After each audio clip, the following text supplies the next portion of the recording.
Hello!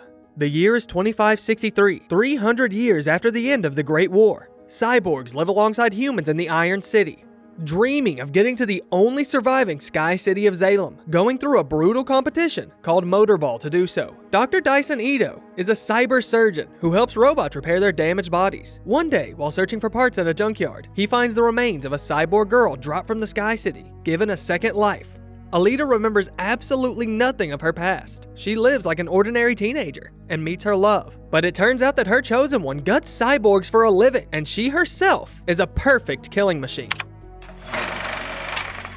Cybersurgeon Ito Dyson explores the junkyard of the celestial city of Zalem in search of parts for biorobotics. An unexpected find for him, among all the junk, are the remains of a cyborg girl with an almost human brain still functioning. Ito brings her to his lab, where he successfully performs an operation to connect her to a new body. The next day, the girl wakes up in a nursery. She's stunned by the unfamiliar body she sees in the mirror. Next to it are clothes that somebody prepared for her. The girl goes downstairs and sees the mechanic and Nurse Gerhardt at work. They are repairing a cyborg. Meeting his patient, Ito checks her well-being and sensitivity of her receptors. He offers the girl to eat an orange. It turns out that all systems are working perfectly, except for her memory. The girl can't even remember her own name. To brighten the patient's sadness, Ito takes her outside, and the impressions of the amazing flying city of Zalem and Iron City bring her to her senses. Seeing the doctor's name on the sign, the cyborg wants to know her own, and Ito calls her Alita. On the walk, the doctor tells Alita that after the Great War, that ended 300 years ago, Zalem is the only remaining sky city, and all the survivors from other cities have settled in the Iron City and work for Zalem. Yet nobody's allowed to go up there. On the screen, Alita sees a broadcast of a brutal game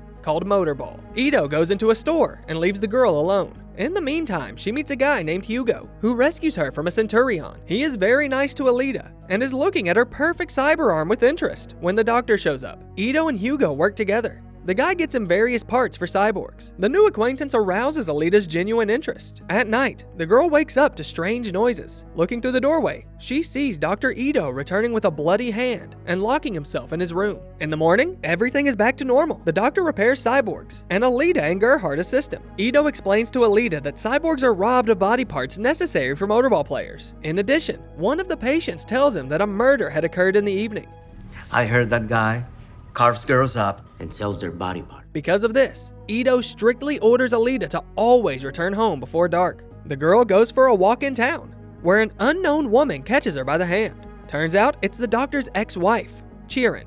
Later, they go for a walk together and discuss a long-time family tragedy. The body that Ito gave to Alita was meant for their daughter, who died many years ago. Walking through the back alleys of the city, Alita encounters motorball players and sees Hugo among them. The guy invites her to join the game. The girl gets up on her skates, but on the first lap, she doesn't fit into the turn and flies off the track, and then eventually gets knocked out of the game by the smug Tanji. Having figured out the rules, on the second lap, Alita easily takes the ball from him and masterfully throws it into the ring, taking her revenge. After the game, Hugo offers the girl a ride home. On the way, he drops her off at a candy store and treats her to chocolate, the taste of which Alita immediately loves. He also shows her a hunter named Zappin in the crowd, who is searching for his prey. Alita notices an elaborate sword hanging from his hip. On the first day after Ito's request to get home early, the girl returns after dark, much to the doctor's indignation. The next day, Hugo and Alita spend time together. The boy takes her to an abandoned skyscraper with the best view of Zalem and tells her about his dream of going there one day. Hugo assumes that Alita is from the Sky City because the doc found her at the scrapyard where the garbage from the city ends up. However, she has no memories of it.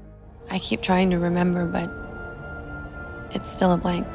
At night, Alita has trouble sleeping again, and she sees the doctor, wearing a hat and a cloak, going somewhere with a large suitcase. The girl decides to follow him and catches him sitting in an ambush with a huge axe. She realizes that he is the murderer who takes apart cyborgs for parts at night. Alita stops him from attacking. However, things are not as they looked at first glance. Ito hid the fact that he was a licensed hunter of criminal cyborgs, one of whom, Griwishka, had set a trap for him. Realizing that her maker is in mortal danger, Alita engages in combat and easily takes out her opponent's accomplices, and then attacks Griwishka himself. During the fight, she starts remembering her past life. After forcing the enemy to flee back to his lair, Alita and Ito go to the factory, where the doctor is rewarded for his work. On the way home, the girl forces him to reveal all his secrets, including for whom he created the body given to her. Ito tells of his disabled daughter named Alita. He created this body for her. However, one of his patients, a motorball player with an unthinkably strong body, broke into the clinic at night and killed the girl. After the tragedy, his wife left him. That's when Ito became a hunter to, first of all,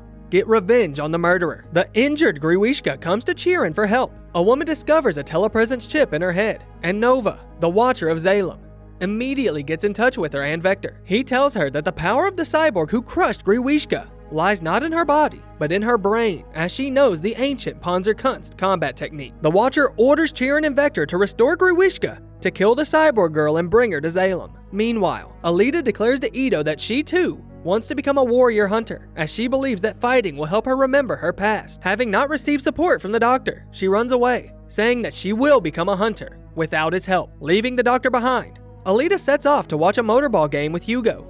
Hugo has connections there and takes the girl backstage, where she catches the eye of Chirin and Vector. Turns out that the latter is the organizer of the championship. In the midst of the game, Hugo suddenly dumps his girlfriend, arranging to meet her the next day. He goes on a mission with his friends. It turns out that they're the same scrap hunters who gut cyborgs and sell their parts for motorball players, and Hugo is forced to hide it from Alita.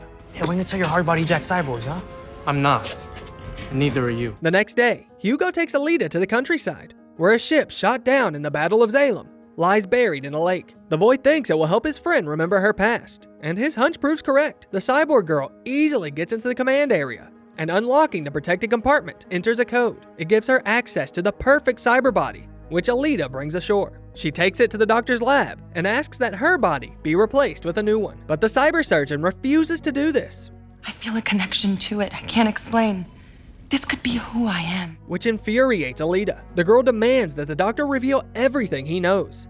Ito gives in and tells her that the body she found on the ship is a berserker, a humanoid weapon. It was berserks who wielded the Panzerkunst combat technique she is using now, so Alita is the most advanced weapon ever created. After hearing this, the girl goes to the factory to get a hunter's license, which she receives without any difficulty. And together with Hugo, she arrives at the bar for hunter warriors. The narcissistic Zappin introduces her to his colleagues, and at the end tells her about himself and his legendary weapon, a Damascus blade that cuts through armor like butter. Alita urges the hunters to fight against Griwishka, but receives only taunts in return. To stop them, she first has to break Zappin's nose, and then beat up the rest of the hunters. The quarrel is ended by Ito, who appears and tries to lead Alita away, when suddenly, an updated Griwishka tears down the doors of the establishment. He came at Vector's command to bring the girl back, dead or alive. The large robot is protected by people in power, and there is no bounty for his head, so all hunters retreat before him, accepting the villain's challenge.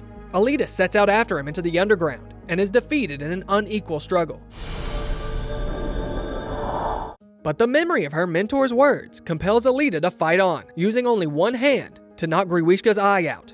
And that's when help finally arrives. Dr. Ito brings Alita's remains to the lab and gives her a new body, which, once connected to her brain, instantly makes adjustments to all microsystems. Upon waking up, the Berserker explores her new abilities with joy. Afterwards, Alita immediately goes to meet Hugo. The pair leave their friends and, left alone, kiss for the first time. The battered Griwishka finds himself back in Chirin's lab. Through Vector, Nova, the Watcher, contacts him and demands that he get Alita's heart. Vector does not agree to entrust this mission to a piece of scrap metal again, and a human cunning comes into play. He decides to use Hugo to get close to the target. Alita, in love, shows up at Hugo's place in the morning. When asked about his condition, the boy replies that he had a drink with Vector. The girl learns that it is Vector who will be Hugo's guide to get to Zalem. However, the guy admits that if before he simply didn't have enough money to fulfill his cherished dream, now with the appearance of Alita, he is lost and doesn't know what to do. Upon learning that Hugo is only 90,000 short of his goal, she offers him her heart, but the boy refuses. Don't just do things for people. Later, Hugo reveals to his friend exactly what he talked to Vector about. He suggests that Alita try her hand at a motorball league. She could become a real star, and then the way to Zalem is open for her and Hugo. Under the pressure of her lover, the cyborg girl agrees to try it out. Before the screening in the locker room, Ito prepares Alita, and Vector announces a special condition to the rest of the participants: a $5,000 reward for whoever kills the cyborg girl. Hugo rushes to the screening, before which he stops by his scrap hunter friends who are gutting yet another cyborg to inform them that he is out of the business now. He gets into a conflict with Tanji, in which the vengeful Zappin intervenes. Alita made him look like a laughingstock, and now he wants to hurt her in return, to take away her love by setting things up so that Hugo is declared a murderer and is hunted down. At this time, the screening begins. Dr. Ito sees hunters and criminals among the teams, realizing that this is a trap, and warns Alita of the deadly danger. After a confident start, the girl masterfully deals with dangerous opponents one by one, and in the midst of the brawl, she receives a distress call from Hugo, who is pursued by Zalem. Alita leaves the racetrack, and the mercenaries follow her. Having found herself in danger for a moment, the cyborg eventually defeats her pursuers, and gets in time to Hugo, over whom Zalem has already drawn his Damascus sword. All of a sudden, the girl sees an alert on the screen with a photo of Hugo, indicating that he is a wanted murderer. The cunning Zalem manages to deceive Alita, and Hugo's explanations do not work. The hunter continues provoking the girl. You know there's no room for love or mercy in the Hunter's Code. And seeing Alita's indecision, he plunges the sword into Hugo's stomach himself. Alita takes the wounded boy to the temple, where on the brink of death, Hugo confesses his love for her. This scene is watched by Chiron, who was sent to search for the runaway girl, but what she sees forces her to change her mind. She reports to Vector that she wasn't able to find Alita and volunteers to help her. To the Centurions, Alita emerged with Hugo's severed head, discreetly attached to her heart by wires. Only Zalem understands this trick and pounces on the girl. For this, the Centurions immediately accuse him of violating the Hunter's Code, which gives Alita the right to defend herself. After cutting off the handsome man's precious face, Alita quietly walks away. At the lab, Ito tells Alita that Vector has been deceiving Hugo. The only way to get into Zalem is to become a motorball champion. Ito and Chiron brilliantly perform an operation to attach Hugo to his new body, for which Dr. Chiron gets brutally punished. The enraged Alita goes to the factory, easily bypassing the guards. She bursts into Vector's office, who meets her in the company of Gruishka, and from his painful blow, Alita is filled with unexpected memories again. Finish the mission. Destroy Zalem. After chopping Gruishka to pieces, Alita forces the overlord of Zalem, the Watcher Nova, to contact her. By broadcasting through Vector, he threatens the cyborg that he will go after her, Hugo, and all the people she cares about. Alita expresses her rage by stabbing Vector with her blade. Dr. Ito, meanwhile, informs her that the deception with Hugo has been uncovered, and he is wanted, while the guy himself tries to get to Zalem by climbing one of the huge tubes. Alita manages to stop him, but Nova sees this and launches a chopping ring to kill two birds with one stone. Hugo does not make it out of this mess alive. Since that day, for months on end, Alita has been competing in motorball with one goal in mind: to become Supreme Champion and make it to Zalem. Meanwhile, Nova will be intently watching her. As always, you'll find the name of the movie in the description of the video. And in the comments, let us know what you think. Will Alita manage to get to Zalem and find out what awaits her there? And don't forget to like this video and subscribe to the channel so you don't miss the next awesome retelling.